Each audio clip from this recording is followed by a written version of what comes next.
Lord, obese ako. Pwede ba ako mag-cabbage soup diet? Lods, vegan ako.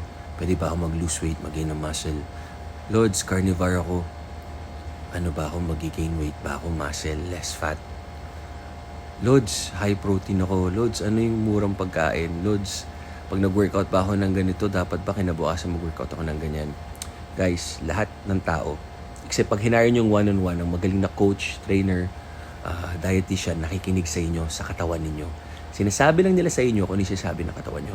Pag masakit ang katawan nyo, kunwari nag-legs kayo, the following day, ang active rest, i-workout nyo yung upper body para yung dugo umikot. Huwag i-workout ulit yung legs dahil ma-overtrain kayo. Sa mga diet naman, basta work at kaya nyo sundin na hindi kayo mabibigla, hindi kayo mapapasama, at happy ang buhay nyo. Mahalaga na happy tayo sa kinakain natin. Dahil pag hindi siya happy, hindi natin masusustain, tas kakain tayo ng hindi maganda. Diba? Tama kayo, mali ako, I'm not your doctor. Do what works.